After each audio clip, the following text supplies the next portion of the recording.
Posibleng ipatawag din ng Independent Commission for Infrastructure si dating DPWH Secretary at ngayong Senator Mark Villar kaugnay po sa investigasyon sa mga anomalya umanong flood control projects.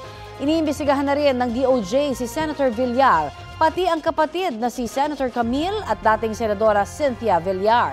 Kaugnay po yan sa nasa 18 bilyong pisong halaga na mga proyekto sa Las Piñas na nakuha ng isa nilang kaanak na kontratista. Balitang hatid ni Salima Refran. Department of Public Works and Highways Secretary si Senador Mark Villar mula 2016 hanggang 2021, Administrasyong Duterte. Sabi ngayon ni Justice Secretary Jesus Crispin Remulla, mula daw noong panahong yon, nakuha ng pinsan niya ang mga kontrata sa infrastructure project sa Las Piñas, ang baluarte ng kanyang pamilya. Because of that prohibited interest with his cousin being the contractor in Las Piñas. Mga sir, gano'ng karami? 18 billion worth of projects. 18 billion. 18.5 ang sabi sa report. But we have to flesh it out. Sabi ni Remulla, hindi lang daw flood control projects ang nakuha ng pinsan ni Villar. Lahat ng klaseng project yan. Whatever, ano maisip mo, yun na yun. Kasama yan, lahat. In the menu. From school buildings to roads to asphalt overlay to revetments, lahat yan kasama yan.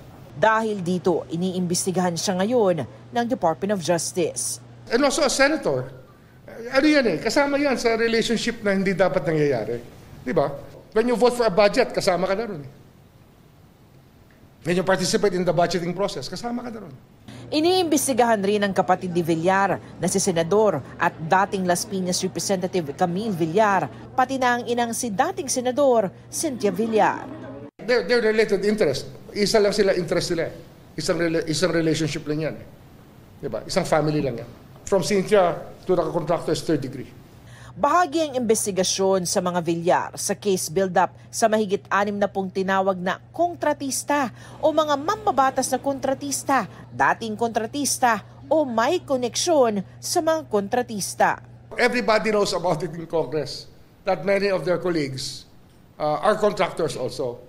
And that this is a prohibited activity.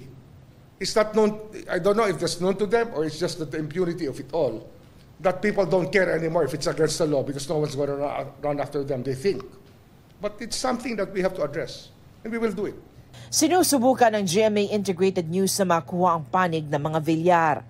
Inulat rin ni Remulla na aabot na sa 200 ang mga personalidad na sangkot sa mga maanumalyang flood control projects.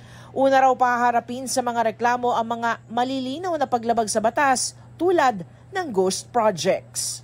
Salima Refran, nagbabalita para sa GMA Integrated News.